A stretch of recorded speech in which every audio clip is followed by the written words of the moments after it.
There are parts of the world where few of us would dare go. Where terrain is tough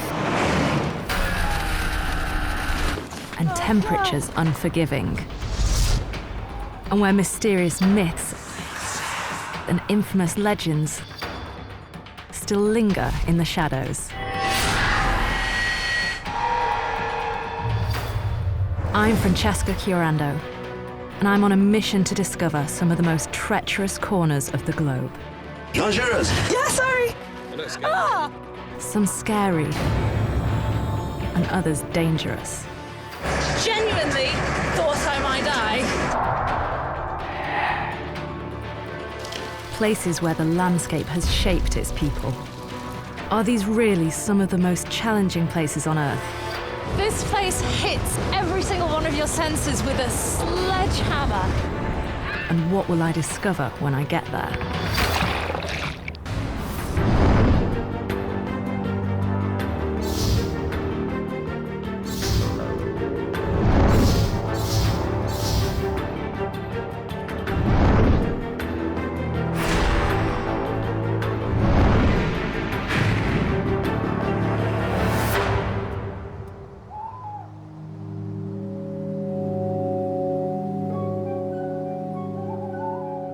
I'm in Greyfriars Kirkyard, one of Edinburgh's oldest graveyards, and the burial site of many infamous Scotsmen. I've read about an incident that took place here in the dark of night. Crime so gruesome it made my skin crawl. But it's my morbid fascination that's drawn me here, to meet someone who can hopefully shed some light on this very dark and horrid incident. Jerry? Jerry Keelty is a local tour guide and is not afraid of the dark. You must be Francesca. Hi. Nice to meet you. How'd you do? He's been bringing visitors here for the last 10 years and has seen a thing or two. So, we'll take you to Mackenzie's tomb. Okay. Just this way. Jerry is taking me to the site of the crime, to one of the most distinctive burial chambers in the graveyard, that of Sir George Bloody Mackenzie. Former Lord Advocate of Scotland and one of the country's most brutal historical figures. Bloody Mackenzie got his nickname for sending thousands of Protestants, known as Covenanters, to their deaths during a religious war in the 17th century. So at the tomb, we're going to meet Bert. Bert has the key to Mackenzie's mausoleum. Very few people have access to this. Very few people that have access would go in. But we're going inside. Oh, yes. In recent years, the mausoleum has been kept firmly locked. So we've arranged to meet Bert, Nice to see you, sir. the church warden of Greyfriars, Hi, Bert. and the keeper to the keys of the crypt. But what are the facts of this shocking crime? 2003, this tomb was the site of a modern-day grave robbing episode. Two young boys broke into the Mackenzie family crypt, and they accessed the burial chamber. They opened one of the coffins and removed the skull from one of the corpses. It was reported that they were caught playing football with the skull out here in the kirkyard. This is a crime that harkens back to Edinburgh's dark past, and indeed the boys were tried under a very old law for the desecration of the sepulchre. It's such a morbid story. Well, it turned out afterwards that at least one of the boys had a sort of unhealthy obsession with devilish things and dead bodies and things like that. And we suppose that was what... spurred him on to do Yeah. that. But such crimes are not new here. Greyfriars Kirkyard has a long history of grave robbing and body snatching. But the cemetery also has another reputation for strange and unexplainable happenings.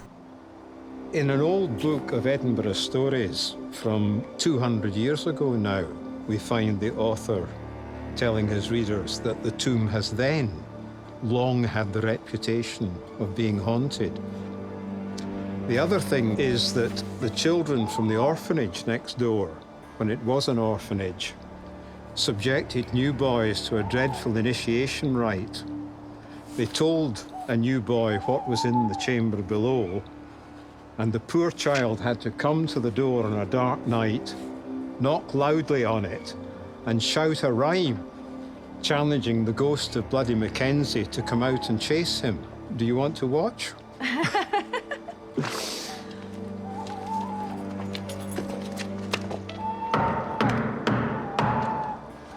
Lift the snake and draw the bar. Bloody Mackenzie, come out if you dare. Bloody Mackenzie hasn't stirred yet, but they're insistent I go inside. Since the desecration of the tomb, it's said that the evil spirit of George Mackenzie has been awoken, and his poltergeist now stalks the graveyard. There have been hundreds, if not thousands, of cases of paranormal activity, from strange sightings to unexplainable violent attacks, and it's even been dubbed one of the most haunted places on Earth. So perhaps it's not too wise to taunt him. It quite creeps me out that there's a hole down there, and I think I know what's down there. So this is the access shaft to the burial chamber. Come around this side. You may be able to shine a light down. Ooh. And get a little bit of a look. This is unnerving. Oh my gosh. There's broken skulls. Who are they? My guess would be that would be George Mackenzie's skull. I'm not sure what I make of ghosts and spirits. The thought of going down into the crypt and playing with the dead is very disturbing. I'm in Edinburgh, Scotland, a cosmopolitan, cultured city steeped in history and tradition.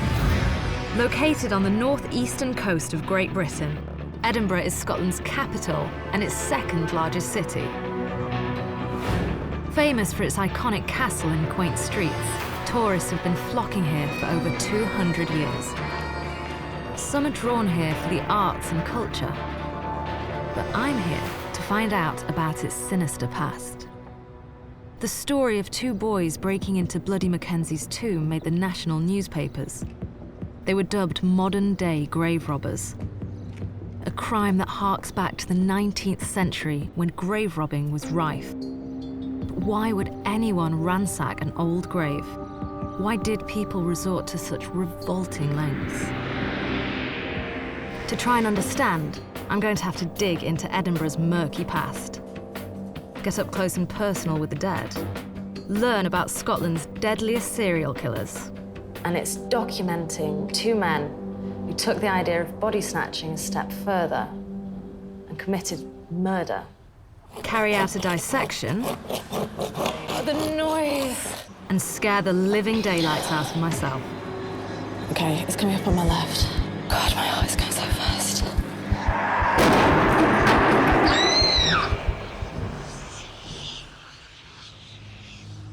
But first, I'm back at Greyfriars, on the hunt for Edinburgh's infamous poltergeist. I want to find out if the city's dark past has come back to haunt it today. Since I was young, the idea of poltergeist has absolutely terrified me.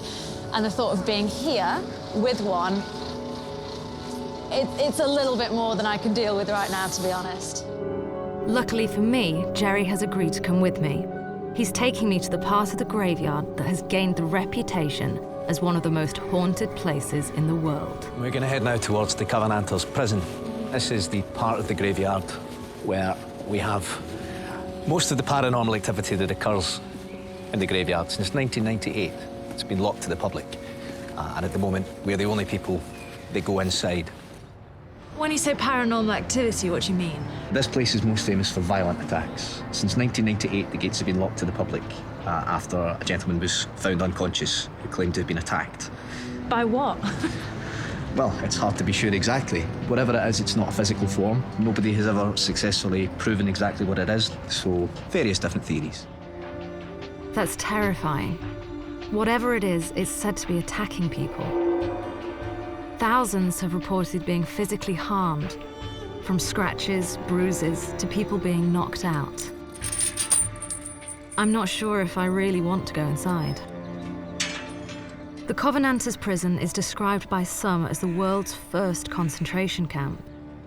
This is where George Mackenzie brutally imprisoned and executed hundreds of religious dissidents, known as the Covenanters. The prisoners were kept in appalling conditions. Many were tortured and executed.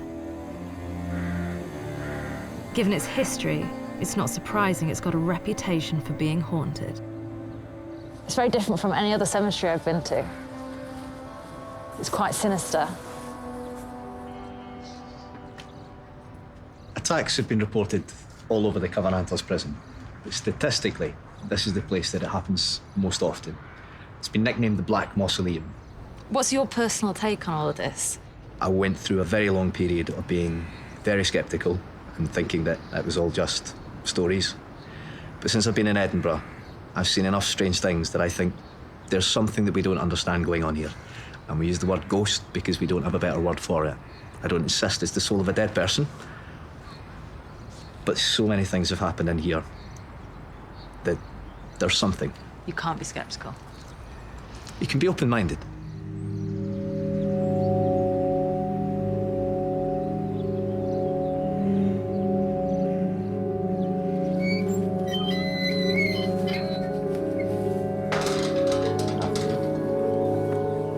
There are thought to be no records of who is buried in Black's mausoleum, but the tomb stands out as the place for the most frequent abnormal activity, as well as the place for the most severe violent attacks.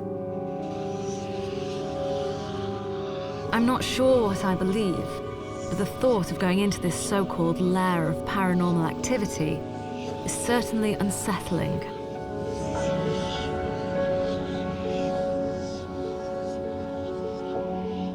How often do these kind of things happen? I mean, do you see these things happen yourself? Since 1998, we've had over 20,000 people telling us something's happened, of which we'd say about 10,000 we think is not just their imagination, and several hundred people, nearly into the thousands now, it's got to be, of people being knocked unconscious. Generally, there's very little warning. You'll be standing, you'll be talking, and then you'll just hear a thud as somebody hits the ground, and then when somebody hits the ground, the other people around will take fright. But I wonder what could be causing this strange phenomena. There's always many explanations for these, but when they start to add up, electronics misbehaving, we get batteries drained an awful lot in here. People will come in with a camera, full battery, try and take a photograph, and the battery will completely drain. One of the many theories that people have put forward for this is that whatever this thing is needs to take energy, and that would make the air colder as it takes whatever heat. It is different. There are different... I keep shivering and then I'm fine. I find myself, I'm talking to you and I'm shaking, and then I'm just feel quite warm. These temperature variations are somewhat odd, but thankfully for me, it's the only strange thing I experience. It's difficult to know what to make of the tens of thousands of reported incidents, so for now, I'm remaining open-minded. Ghosts or not, the history of Greyfriars Kirkyard is horrific. It's estimated that 500,000 bodies are buried here, graves piled upon graves. In the 17th century, hundreds of Covenanters were brutally imprisoned and tortured. Those who tried to escape were beheaded. And in the 18th and 19th century, the cemetery was the site of a grave robbing and body snatching epidemic. The situation was critical. Graveyards had walls, railings, and watchtowers erected. The rich would bury their loved ones in secure mausoleums and vaults, while some families even resorted to using mort safes, iron cages that covered the graves until the body was sufficiently decomposed to deter the robbers. Edinburgh must have been a terrible place to die. I want to find out more about this gruesome business of digging up bodies. Why was there such a demand? Who was buying them? I've called upon Jerry for help, and he's asked me to meet him here. A butcher's shop. Jerry, why have you brought me here? In the 1800s, many people considered doctors to be little more than butchers. Like butchers, the doctors would need meat to work with. So we're here to pick up some meat. What for? You'll find out later. In the 1800s, surgery still relied on age-old techniques. Although many surgeons possessed the anatomical knowledge, without anesthetics, speed was of the essence. The public viewed them with fear, many seeing them as little better than butchers. But I wonder what the link is between grave robbing and doctors. Whilst Jerry is off to prepare the meat, I've come to the University of Edinburgh, world-renowned medical school. 18th century Edinburgh was at the centre of the Scottish Enlightenment and was renowned throughout Europe as one of the leading centres for anatomy and medical science. Students flocked here from far and wide, such was the thirst for knowledge and discovery. I'm here to meet Professor Gordon Findlater from the anatomy department. He's taking me to an old lecture theatre where the early pioneers of anatomy performed dissections. The seats are really steep. The atmosphere must have been quite intense and very heavy. intense. There'd been a rush to get into the front seats to see, the closer you are, the more you can see. Why was there such a demand for the bodies? Well, it was a requirement for every surgeon in training to dissect a body. And given the number of people that came to Edinburgh in those days, there was a huge demand for bodies. I reckon they probably needed somewhere in the region of 400 to 500 bodies a year to meet the requirements of the surgeons in training. 500 bodies a year. That's a lot of corpses. If this was a requirement for those in training, where would the bodies have come from? Well, they came from the local cemeteries, it has to be said, that if you look around any of the cemeteries in and around the medical school here, and you don't need to venture very far from where we are. I mean, the Greyfriars Kirkyard just down the road, you'll see all sorts of evidence for the grave robbers. Did nobody question where these bodies were coming from? Well, that's a very good point, because much as we can condemn the grave robbers, the anatomists and the surgeons that were training the other surgeons, they were just as complicit, because they paid good money to get the bodies. They didn't ask too many questions. They just needed bodies. They weren't too concerned about where the bodies came from. As students flocked to Edinburgh, the competition between the differing anatomy schools became rife. To attract students, surgeons performed elaborate public dissections, and certain doctors became infamous for their performances. Well, there was one doctor in particular who was a very eminent teacher of anatomy, and that was Dr. Robert Knox. His claim was that he was the best anatomy teacher in Edinburgh at the time, and that his other claim was that if you went to his anatomy school, you were guaranteed a body to dissect. Well, that's a huge claim. Absolutely, and it's a claim he had to meet. I need to find out more about Dr. Knox and this illicit trade of bodies. But for now, the good doctor has prescribed a change of scenery and some homework. Well, now I understand why we have the pig's leg. Obviously, we couldn't get a real human body today. I've borrowed some tools from Professor Findlater. I want to try and understand what it might have been like to be a surgeon back then. And Jerry has provided the subject to be dissected.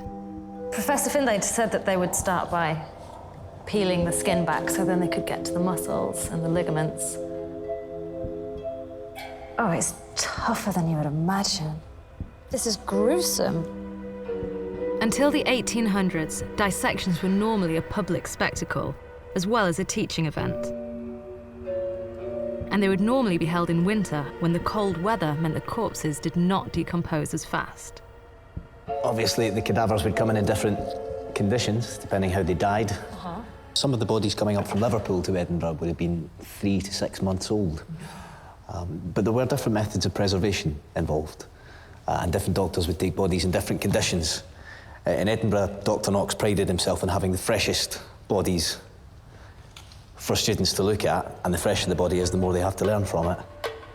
With anaesthetic not invented until 1846, operations and amputations had to be performed at great speed. surgeries were painful, brutal, and dangerous. In the 1830s, 30 to 50% of patients died during amputations, a fact that contributed to the public perception that surgeons were barbaric and unskilled. Now onto the climax of the spectacle, the body's essential organs. In those days, they thought that the heart was the centre of the body and the origins of life within. Okay. So removal and dissection of the heart was always the high point in any dissection class. Have you ever dissected a heart before? I haven't, have you? I have not. All I know is there are 4 chambers. Dissecting is not for the faint-hearted. And of course, it was not done for fun, but to learn about the human body. It's one thing dissecting an animal, but to learn about human anatomy, you need a body. And suddenly in Edinburgh, being the centre of medical advancement, there were thousands of students who needed cadavers to practice on and to learn from. But there was a very limited supply. And that's why grave robbing became a lucrative trade. Like all business, success is a case of supply and demand. And with Edinburgh's anatomy schools needing hundreds of corpses each year, the demand was great. But with a population of over 100,000, why was there such a shortage of bodies? To find out, I've come to an area of Edinburgh called the Grassmarket to meet local historian Charlotte Goledge.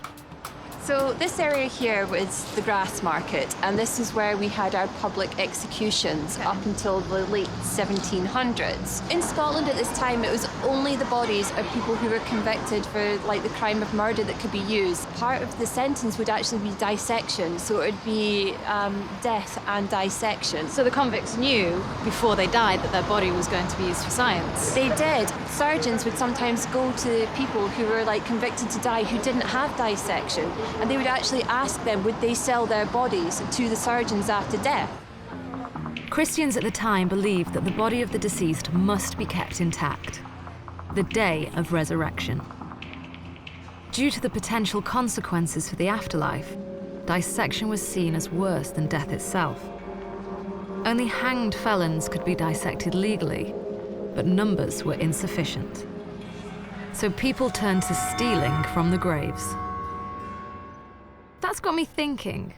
I wonder how easy it is to get a corpse out of the ground.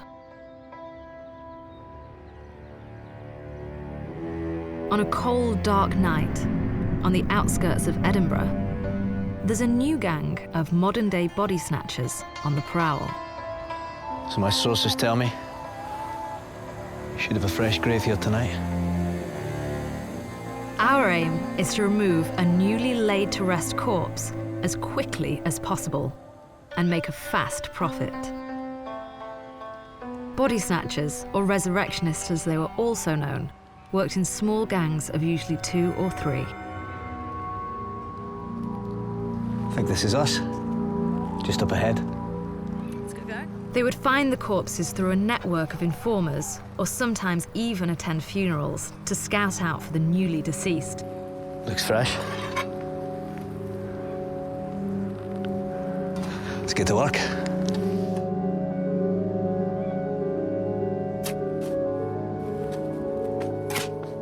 They would then return at night, bribing cemetery attendants to turn a blind eye, and the entire process could be completed within 30 minutes. What would happen if you did get caught? Well, if you were caught by the authorities, you would get 6 months in prison for the desecration of the sepulchre. But there were differences, of course, between grave robbers and body snatchers. Grave robbers would often be breaking into a grave to steal some of the artifacts buried with the deceased. People would sometimes place jewellery or a bottle of whiskey or maybe fine clothes in the deceased, and those could be sold. Whereas the body snatchers would leave those behind. If they took any of those articles, they could be charged with theft, which would get them hanged or possibly transported to the colonies.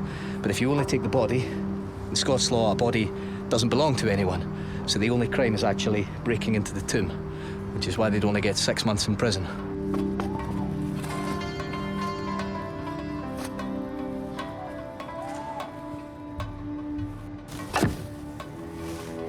We've hit. Now we find out what our night's work's got us.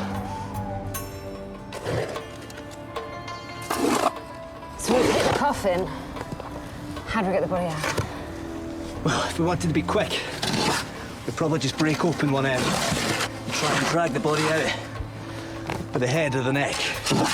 But it depends on the condition of the corpse. If it looks like it's decomposed, we could break the head off that way. We'd have to treat it more delicately, get the whole lid off.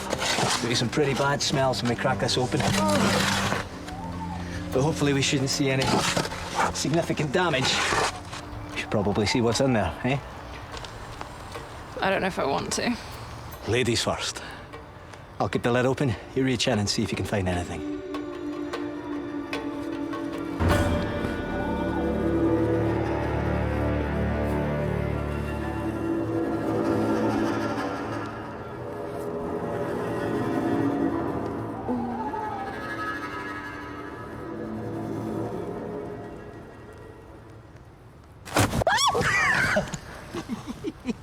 Good, is it?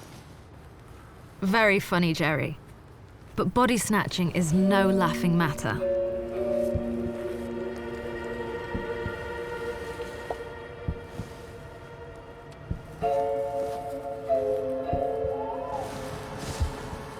It's empty. Someone's being this to her.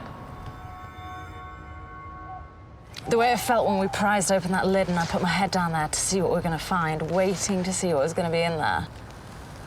Imagine if you were doing that for real. It's not a pleasant job, it's a desperate job. But it just shows how desperate people were.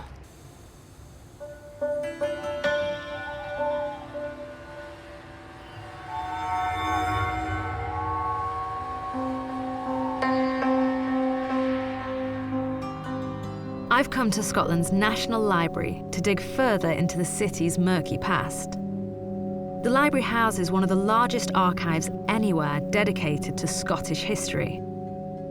I'm interested in the period when grave robbing and body snatching was at its peak, the early 1800s. And very quickly I spot a familiar name. There's an article here from January the 1st, 1829, and it's about Dr. Knox. Dr. Knox's lectures in comparative anatomy and physiology will, this year, commence on the first Monday in May at 12:30. Seeing these articles, it hammers home that this really happened. This article seems to be about body snatching. It seems to be about a corpse that was supplied to students who recognized him. But then I stumble upon another piece about something even more sinister. This is an article about two Irishmen, Burke and Hare, who were accused of murdering people from Edinburgh to supply their bodies to the medical students. So this article seems to be suggesting that there wasn't just body snatching going on, but people were actually murdering to create the bodies that they could then sell on. I need to find out a bit more about these two men, Burke and Hare, who it seems took body snatching to another level. This is the original paper from Wednesday, 28th of January. It kind of seems strange having something actually from that day. It makes it almost more real rather than a story from the history books. List of the 16 murders committed by Burke. But it seems even back then, they loved a good murder story. But there's one in particular which hits me quite hard and actually makes me quite sad. It says here, in the course of the autumn, a poor Irish woman and her son, a lad of 14 or 15 years, of weak intellect, were murdered.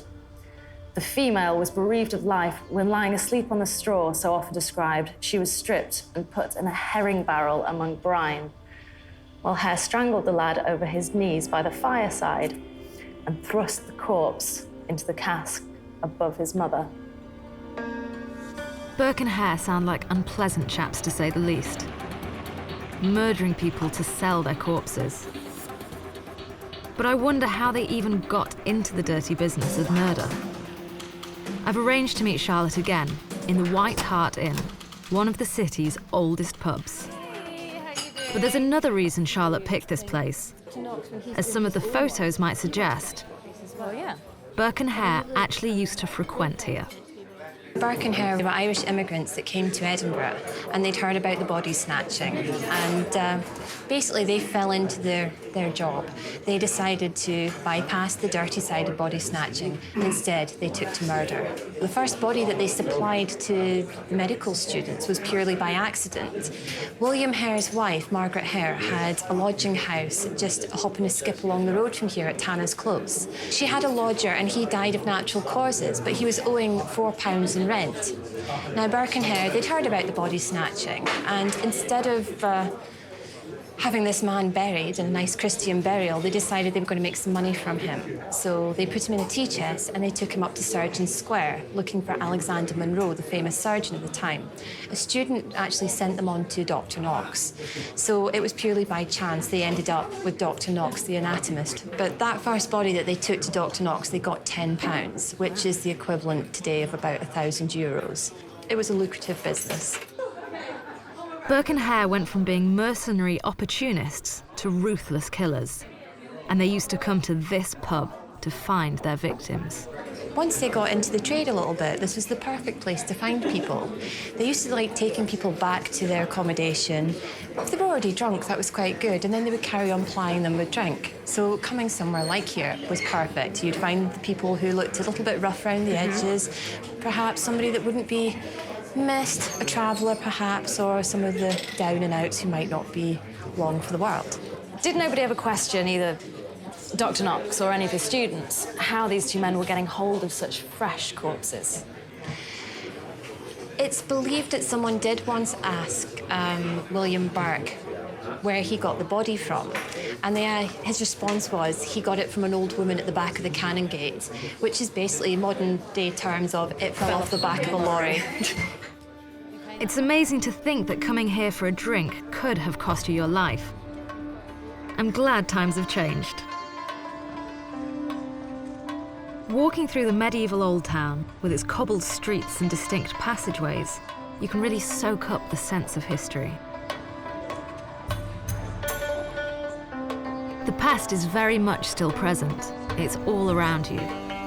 But I can imagine 200 years ago, it would have been very different. These little streets would have been far more menacing. Burke and Hare went on a 10-month killing spree, which resulted in the deaths of 16 people. They were merciless killers who preyed on the vulnerable. It must have been terrifying living in this city back then, full of dark alleyways and cloisters, never knowing who was around the next corner. The Old Town is incredibly picturesque and very well preserved. Over 4 million tourists flocked to Edinburgh last year to soak up the culture, architecture and history, making it Britain's second most popular tourist destination. But Jerry wants to show me another part of Edinburgh that's very rarely seen. A so-called underground city, so squalid it's now closed off to the public.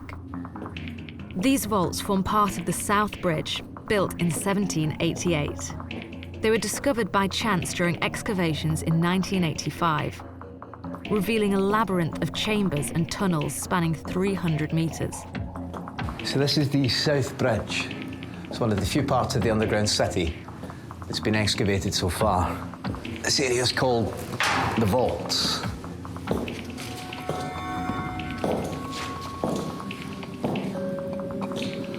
It's big, damp. We are directly underneath the road called South Bridge. The bridge is 20 stone arches, 19 of which run directly under the ground. So right above us, there's a road, shops, houses, and people walking back and forth. Places like this would have been the perfect place for body snatchers to store their bodies while they were arranging their sales. A barrel like this could fit 2, maybe 3 people, depending how big the bodies were and what condition they were in.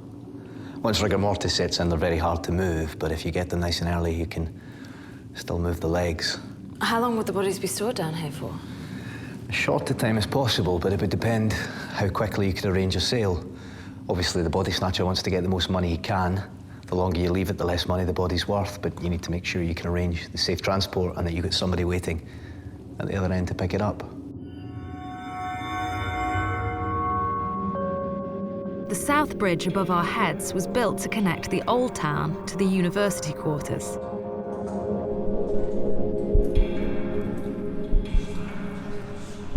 The tunnels came out within 20 metres of Surgeon Square, so it was the perfect place to hide the bodies and then transport them, out of sight of the authorities, barely having to set foot on the surface. This is the direction that body snatchers would have been transporting the bodies in. So this was incredibly convenient. From storing a body or committing a murder, you only have to walk along a small tunnel under the ground to get to the place you could sell the corpse. Barely having to set foot on the surface, no chance of getting caught. And if you couldn't find a fresh body, it was easy enough to murder somebody down here and take their body just along the street.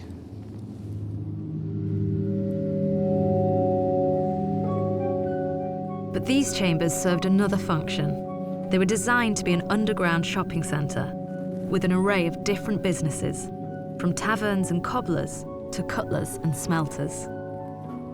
But as time passed, the waterproofing began to deteriorate, and rainwater and sewage began to leak from the streets above.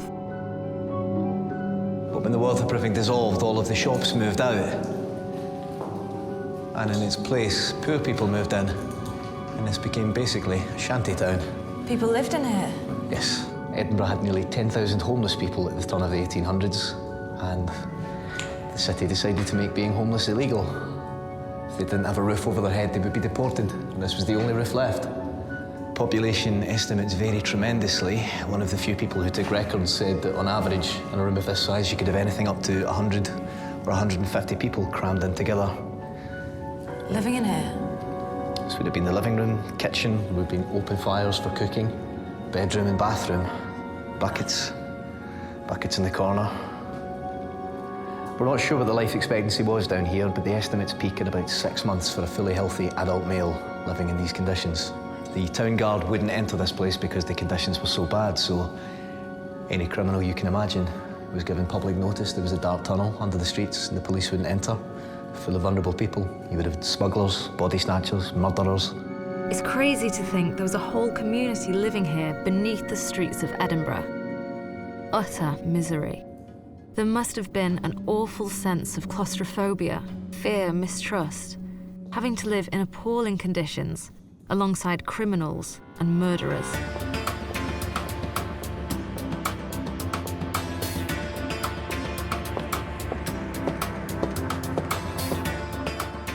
Next stop on my tour of the city's underbelly is the Edinburgh dungeons.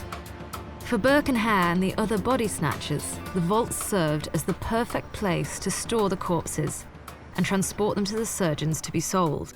But I wonder, how much did the doctors of the time know about where the bodies were coming from?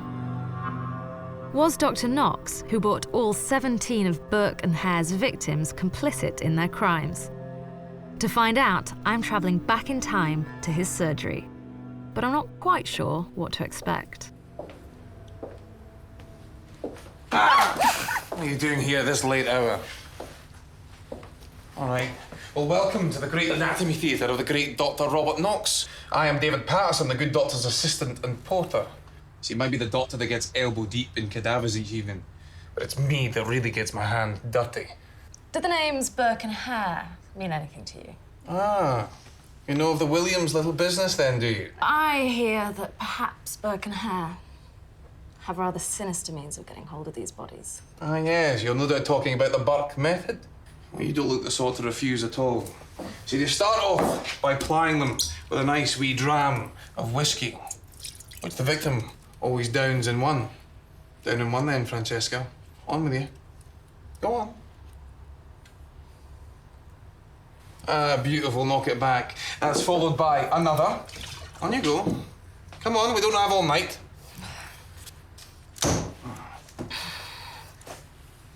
Ah, yes, you see, at this point, the victim becomes rather inebriated, going in very woozy, very floppy.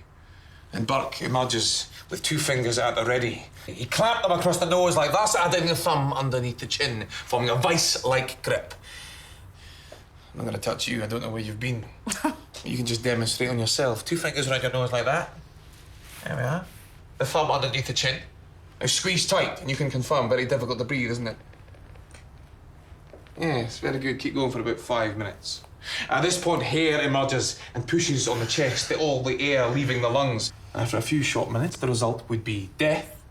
And the doctors delivered yet another nice, fresh body, leaving no signs of visible injury. I think you've asked far too many questions already, Miss Francesca. It's about time you leave this place and don't tell anyone what I've told you, or you might just find yourself on that slab. Keep your eyes peeled for Burke and Hare in the shadows, for they kill for a body like yours. Go on, get out! The Burking method became infamous as a way of murdering without leaving marks on the body. But it seems to me a little suspect that a great anatomist such as Dr. Knox wouldn't have noticed something on the bodies. He may not have been complicit in their crimes, but he didn't do much to stop them. When the news broke about the murders, Dr. Knox was likened to a butcher who preferred his meat fresh. His reputation was tarnished, and he was forced to resign. Burke and Hare may have been made famous by history, but it did not end well. I've come to the Anatomy Museum to meet Ian Campbell to find out a little bit more about what happened to them. Hi, Francesca. If you'd like to just come this way. Housed within the University of Edinburgh's Medical School, the Anatomy Museum contains an impressive collection of historical and anatomical specimens. And here we are in what's left of the Anatomical Museum. This is an amazing space. It is, isn't it? It's really nice. But I'm here to see the jewel in the crown of the collection. And here we have William Burke. Wow. Gosh, he wasn't a big man, was he? No, he wasn't. Probably the average height around about that time would have been about 5'8", and he's probably slightly smaller than that. But why is he here? He's here because his sentence was to be hung, dissected, and then put on display. So he's been here since then. So he's still serving his sentence today. It's somewhat ironic. William Burke's body ended up the same way as his victims, being dissected in anatomy lectures. They were finally caught when a body was found beneath Burke's bed. He was sentenced to death, and such was the commotion surrounding their crimes, over 20,000 people attended his execution. But there seems to be no sign of William Hare's skeleton. So, where's Hare then? Well, Hare turned evidence, and he got let off. After the trial, he was put on a stagecoach out of Edinburgh under the name of Mr. Black. Oh. So he got off with it scot-free, and Burke is here. What's happened to his skull? I mean, it's been cut open and there's a part here that's hanging down. A normal way that we would remove the brain when the body's been dissected. And just here, we've got the life and death mask of Burke himself, and also the life mask of Hare, and the life mask of Knox as well. He looks kind of, I don't think I would trust him. Well, you'd be wise not to. He almost looks stereotypical of a kind of creepy doctor, doesn't he? But he wasn't really implicated in the law, because what he did was he sent his assistant down to receive the bodies. So then the money was passed over by him, so therefore he could say, I know nothing about it. Legally, he did nothing wrong, but do you think he knew? Yes, I think so. The Burke and Hare murders became a catalyst for change in the way cadavers were provided for medical science. The 1832 Anatomy Act was brought in to increase the supply and combat the illicit trade in corpses. Edinburgh's terrifying reign as the body-snatching capital of Europe was over. After having spent a few days in Edinburgh, exploring and immersing myself in the city, I'm shocked to discover its dark past. Edinburgh is a city of contradictions. On the one hand, it's a modern, bustling city, rich in arts and culture, but you just have to scratch beneath the surface to reveal its ghastly past. What might sound like scenes from a horror film really did happen here. Body snatchers, grave robbers, serial killers. And walking through the streets, now knowing its gruesome past, you can almost imagine what it might have been like 200 years ago. Perhaps that sense of unease plays out today in people's minds. in the forms of ghosts and spirits? I don't know. But what I do know is that it must have been a terrifying place to live in the 18th century. But I've got one last unfinished piece of business before I leave. I'm really, really, really nervous.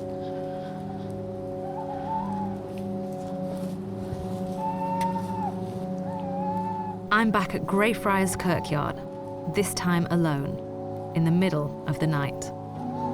It's my last night here in Edinburgh. And last time I was here at Greyfriars Kirkyard, I didn't see any paranormal activity. We felt cold spots in the tomb, but nothing concrete.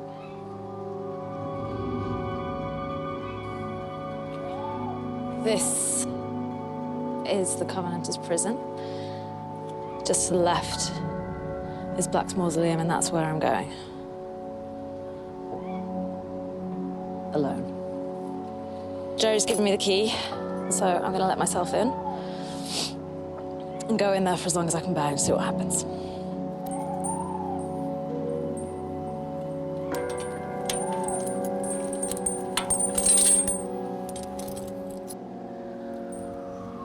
Okay.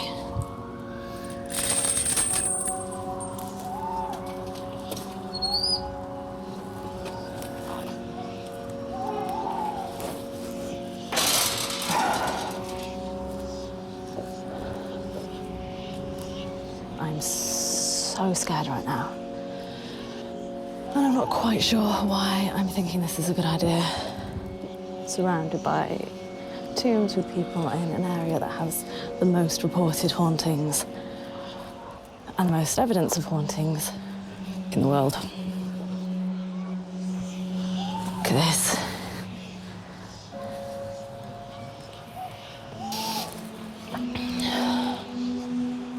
Okay, it's coming up on my left. I'm okay. I'm not okay.